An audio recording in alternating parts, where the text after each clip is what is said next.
এই বিষয়ে খুব সুন্দর একটি কথা রয়েছে। এক ব্রাহ্মণ কাশীতে অধ্যয়ন করতে গেছেন, কাশীতে পড়তে গেছেন। কাশী থেকে বিদ্যা অধ্যয়ন করে ফিরে এসেছেন নিজের রাজ্যের মধ্যে, নিজের গ্রামে। চারদিকে খুব চর্চা হয়েছে বলে এই ব্রাহ্মণ কুমার কাশী থেকে বিদ্যা অধ্যয়ন করে এসেছেন, খুব ভালো বিদ্বান, খুব ভালো পণ্ডিত হয়ে এসেছেন। সেখানকার রাজাও যখন শুনলেন তখন তিনি সেই ব্রাহ্মণকে নিজের কাছে নিমন্ত্রণ করিয়ে ডেকেছেন। ব্রাহ্মণ কুমার আসলেন, রাজা তাকে খুব সুন্দর আসন দিয়ে বসিয়েছে। রাজা প্রণাম করলেন, বিপ্রদেব আপনি কাশী থেকে অধ্যয়ন করে এসেছেন, আপনার কাছে আমার কিছু জিজ্ঞাসা আছে। রাজা নিজের জিজ্ঞাসা করলেন, ব্রাহ্মণ তার সমাধান করলো। রাজা খুব আনন্দিত হয়েছে। বিপ্রদেব আমি চাই যে আপনি আমার এখানে আতিথ্য সৎকার গ্রহণ করুন, আপনি আমার রাজ্যের মধ্যে পুরোহিত হয়ে থাকুন, আপনি আমার দরবারে থাকুন, আপনার যত খরচ আছে সব সমস্ত আমি সবসময় দেব, খুব সুন্দর আপনার জন্য ঘর বাড়ি মহল বানিয়ে দেব। সেই ব্রাহ্মণ বলল, আমি বিদ্যা অধ্যয়ন করে এসেছি রাজসেবক হওয়ার জন্য নয়, রাজ কর্মচারী রাজভৃত্য হয়ে থাকার জন্য নয়, আমি কার অধীনে থাকতে চাই না মহারাজ, আমার অপরাধ ক্ষমা করবেন, আমি মুক্ত স্বতন্ত্র থাকতে চাই। রাজা বললেন, ঠিক আছে বিপ্রদেব, আপনার যদি রাজ দরবারে থাকার ইচ্ছা নেই তাহলে আপনি আমার রাজ্যেই থাকুন, নিজে স্বতন্ত্র হয়ে থাকুন, আমি আপনার জন্য একটা সুন্দর মন্দির বানিয়ে দিচ্ছি, আপনি তার মধ্যে থাকবেন, নিজের ভজন সাধন করবেন। ব্রাহ্মণ বললেন, ঠিক আছে আমি সেটা স্বীকার করলাম।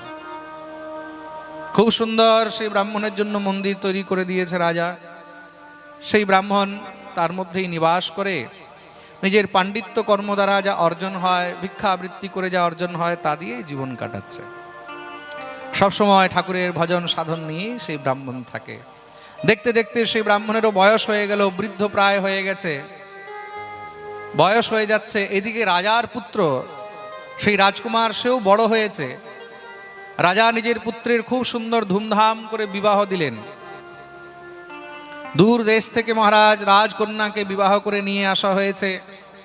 রাজকুমার নিজের অর্ধাঙ্গিনীকে নিয়ে ঘরের মধ্যে আজকে বিশ্রাম করছে।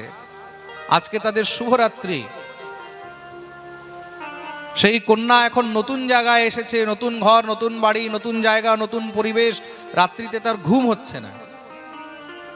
রাজকুমার তো ঘুমিয়ে রয়েছে, কিন্তু সেই রাজকুমারী, তার সেই অর্ধাঙ্গিনী, তার সেই বধূ, তার আর ঘুম হচ্ছে না। মহলের মধ্যেই ঘোরাঘুরি করতে লেগেছে। হঠাৎ করে রাত্রির অন্ধকারে ঘুরতে ঘুরতে দেখছে যে বিছানার নিচে কোনো বস্তু চমকাচ্ছে, খুব সুন্দর চমক দিচ্ছে। সে ভাবলো দেখি কি, বলে যখনই বিছানার নিচের থেকে সেটাকে বের করেছে, দেখলো বিশাল বড় একটা তলোয়ার। সেই তলোয়ারের মধ্যে হীরা মণি মুক্তা তার সেই মুঠার মধ্যে জড়িত রয়েছে। রাজারা নিজের তলোয়ারের মধ্যে সোনা হীরা মণি মুক্তাও পর্যন্ত লাগিয়ে রাখতেন। তলোয়ারটা যখনই বের করেছে, তলোয়ারটা এত ভারী ছিল, তার এত চমক দেখেই সঙ্গে সঙ্গে সেই পুত্রবধূ, সেই রাজকুমারী ঘাবড়িয়ে গেছে। হাত থেকে তলোয়ারটা পড়ে গেল। আর পড়লো কোথায়? রাজকুমারের গলার উপরে। রাজকুমারের গলার উপরে তলোয়ার পড়তেই সঙ্গে সঙ্গে তার মস্তক কেটে গেল, তার মৃত্যু হয়ে গেল। রাজকুমারী তো এবার কাঁদবে না চিল্লাবে না চেঁচাবে, কি করবে বুঝতে পারছে না, মনে ভয় হয়ে গেছে। কেন? রাজা যখন খবর পাবে, রাজপ্রহরীরা খবর পাবে, তখন তো আমাকে মৃত্যুদণ্ড দেওয়া হবে। তারা সবাই মনে করবে আমি বোধহয় রাজকুমারকে হত্যা করেছি। তার মনের কষ্ট কে বুঝবে যে আজকে বিবাহের প্রথম রাত্রি, আজকেই তার হাতে তার স্বামীর হত্যা হয়ে গেল, মৃত্যু হয়ে গেল।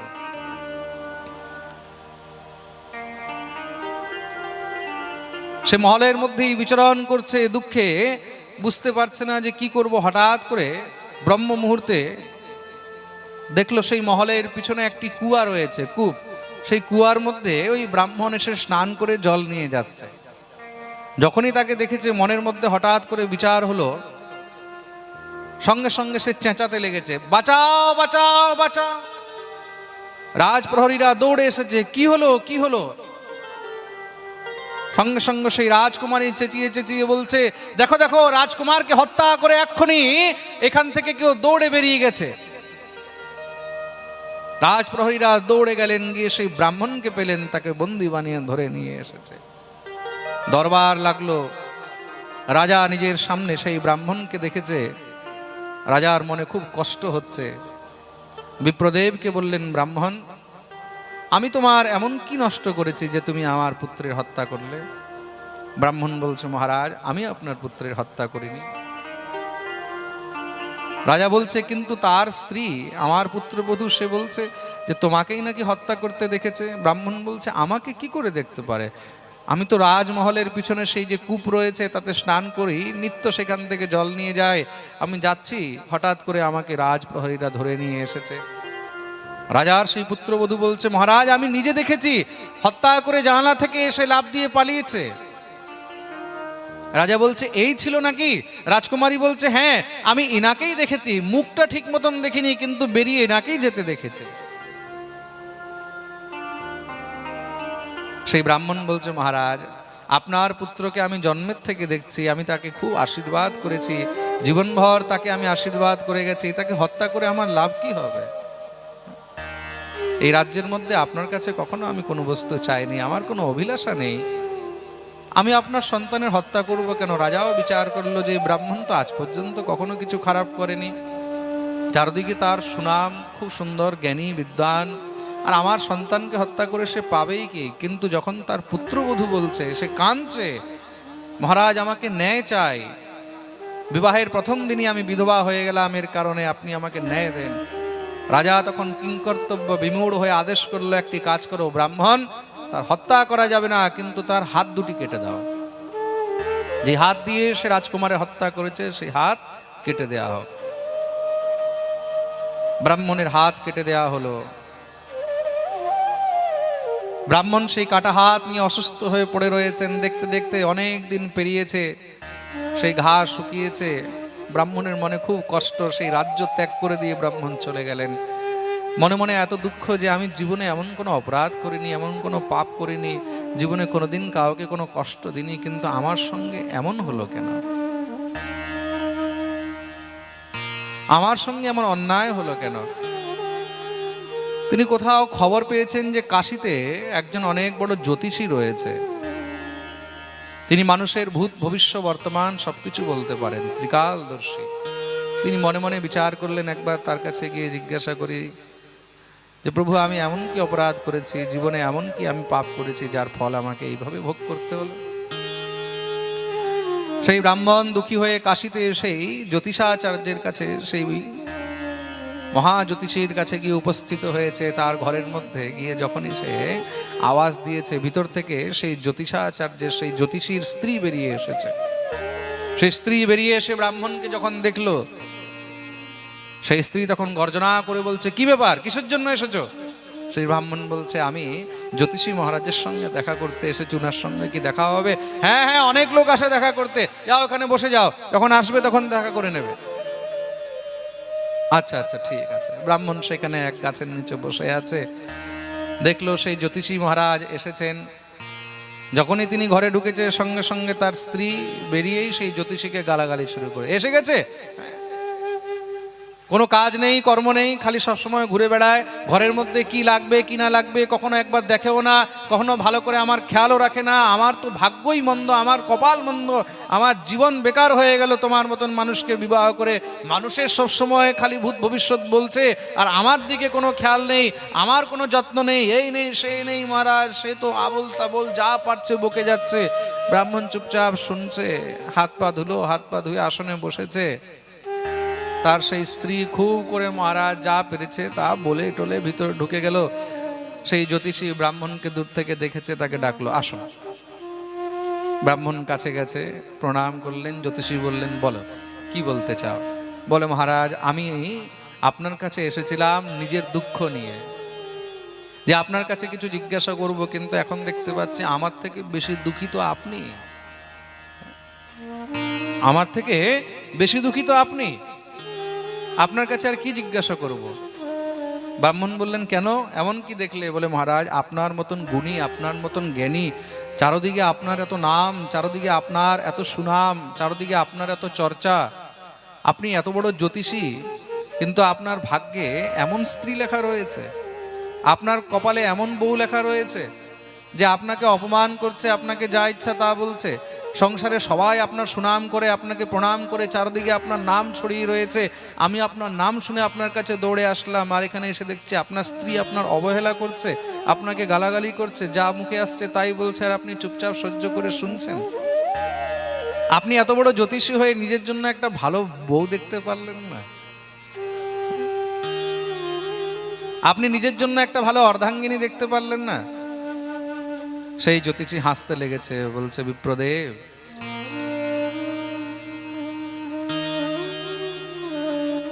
তুমি যা মনে করছো না তার জবাব শোনো। যাকে তুমি আমার স্ত্রী দেখতে পাচ্ছ না, আসলে সে আমার স্ত্রী নয়। তাহলে বলে সেটা হলো আমার প্রারব্ধ, সেটা হলো আমার কর্মের ফল। প্রেম সে বলো রাধে রাধে। এটা আমার স্ত্রী নয়, তাহলে এটা হলো আমার প্রারব্ধ, আমার কর্মের ফল।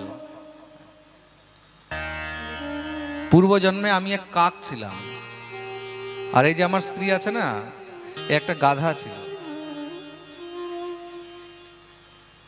তার মালিক তাকে দিয়ে কাজ করাতো, কাজ করতে করতে মহারাজ দিনভর সে ক্লান্ত হয়ে যেত। যখনই একটু সময় পেত, ফাঁকা পেলেই সঙ্গে সঙ্গে সে একটা গাছের নিচে এসে বসে বিশ্রাম করত।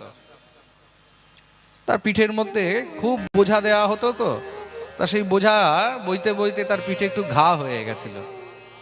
আমি কাক ছিলাম, সেই গাছের উপরেই বসে থাকতাম। ওই ঘাটা দেখে আমার জিভ লপলপ করতে শুরু করে দিত। কাক তো, কাক কি হয়, ঘা দেখলে, কোথাও থুতু দেখলে, কপ দেখলে, কোথাও কিছু দেখলে সঙ্গে সঙ্গে দৌড়ে তার মধ্যে গিয়ে লাফ দেয়। তা আমি তার পিঠের মধ্যে বসে তার ঘায়ের মধ্যে ঠোঁট দিয়ে ঠক ঠক ঠক ঠক করতে থাকতাম। সে কষ্ট পেত, কষ্ট পেলে সঙ্গে সঙ্গে সে দৌড়ে এদিক ওদিক পালিয়ে যেত, কিছু বলতে পারতো না। গাধা তো, পশু তো, কিছু বলতে পারতো না। আমার খুব মজা লাগতো।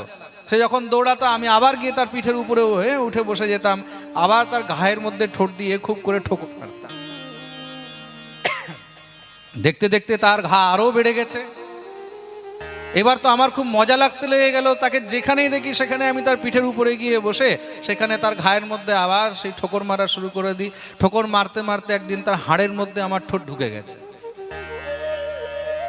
ওই যে হাড়ের মধ্যে ঠোঁট ঢুকেছে, আমি আর ঠোঁট বের করতে পারছি না, কষ্টে আমিও এবার তড়পাচ্ছি, সেও কষ্টে তড়পাচ্ছে। কার হাড়ের মধ্যে যদি কোনো জিনিস ঢুকে যায় তখন সে কেমন কষ্ট পাবে, সেও লাফাচ্ছে, কিন্তু আমিও আর বেরোতে পারছি না, সেও আমাকে বের করতে পারছে না। সঙ্গে সঙ্গে সে কি করলো, পাশে নদীর মধ্যে ঝাঁপ দিয়ে দিয়েছে। কাক তো, কাক জল দেখলে উড়ে যাবে, কিন্তু এখন আমি উড়বো কি করে? আমার তো ঠোঁট তার মধ্যে ঢুকে গেছে, আর আমি বের করতে পারছি না।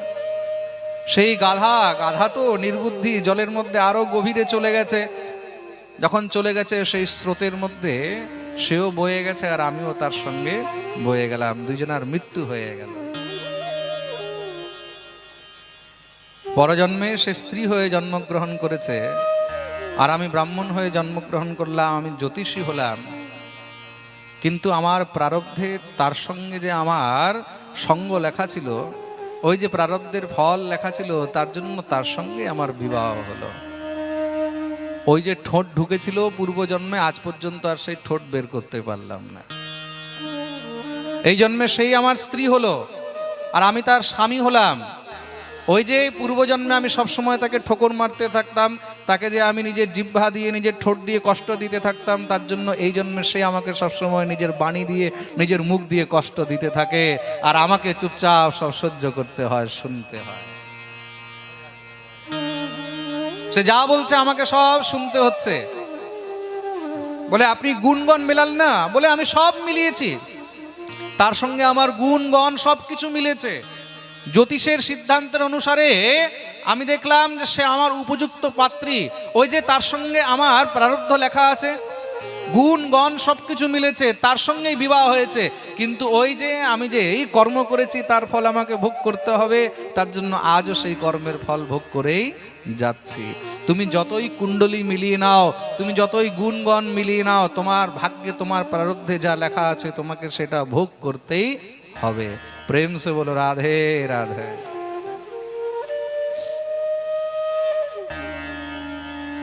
তোমার ভাগ্যে যদি সুখ লেখা আছে তাহলে কুণ্ডলী না মিলিয়েও সুখ থাকবে, আর তোমার ভাগ্যে যদি দুঃখ লেখা আছে তাহলে তুমি যতই মহারাজ কুণ্ডলী মিলাও, যতই তুমি ভালোবাসো, কিন্তু সেখানে তোমার সেই সুখ হবে না। প্রারব্ধে যা লেখা আছে তোমাকে সেটা ভোগ করতেই হবে।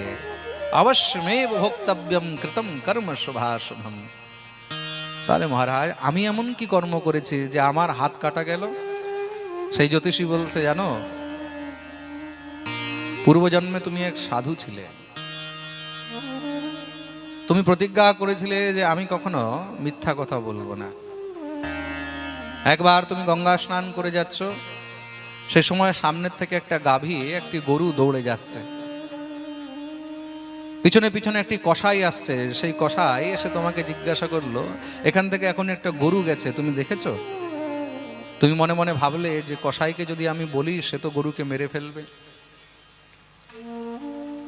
কিন্তু আবার তুমি বিচার করলে যে আমি তো প্রতিজ্ঞা করেছি আমি মিথ্যা কথা বলবো না।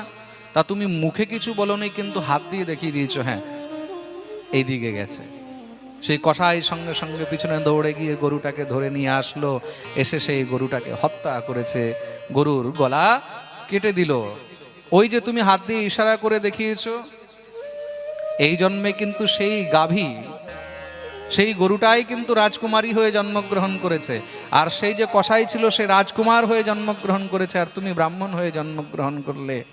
পূর্ব জন্মে সেই কসাই তার গলা কেটেছিল, এই জন্মে সেই গাভী রাজকুমারী হয়ে তার গলা কেটেছে। যে যা করেছে তাকে তার ফল ভোগ করতেই হবে। আর তুমি যে হাত দিয়ে দেখিয়েছিলে তার জন্য তোমার এই হাতগুলো কাটা গেল, মাধ্যম হলো সেই। ওই জন্মে তুমি মাধ্যম হয়েছিলে গোহত্যার, আর এই জন্মে তার হাতে যে রাজকুমারের হত্যা হলো তার মধ্যে মাধ্যম হলে তুমি। কিছু না করেও তোমাকে কিন্তু সাজা ভোগ করতে হলো। কেন? কেন কি পূর্ব জন্মের সেই কৃত কর্ম, তার ফল তোমাকে ভোগ করতে হয়েছে। প্রেম সে বলো রাধে রাধে। নক্ষীয়তে কৃতম কর্ম জন্ম বর্ষ শতৈরপি। তুমি যা কর্ম করেছো তোমাকে তার ফল ভোগ করতেই হবে। জীবনে যদি কোনো দুঃখ আসছে, কষ্ট আসছে, জীবনে যদি কোনো সময় এরকম পরিস্থিতি আসছে, তখন মনে করবে যে আমি নিশ্চয়ই পূর্বে কোনো অপরাধ করেছি যার ফল আমাকে ভোগ করতে হচ্ছে। সেই অপরাধ থেকে বাঁচার উপায় কি? সেই অপরাধ থেকে বাঁচার উপায় হলো একটি, সকৃন মনঃ কৃষ্ণ পদারবিন্দয়োর নিবেশতম তদ্গুণরাগিয়ৈরিহ। তার একমাত্র উপায় হলো গোবিন্দের চরণের শরণাপন্ন হয়ে যাও, ভগবানের চরণাশ্রয় নিয়ে নাও। ভগবান সর্বসমর্থবান, তিনি বড় থেকে বড় পাপ, বড় থেকে বড় অপরাধকেও ক্ষমা করে দিতে পারেন। তার কৃপা হলে সবকিছুই সম্ভব। बोलिए भक्तवत्सल भगवान की।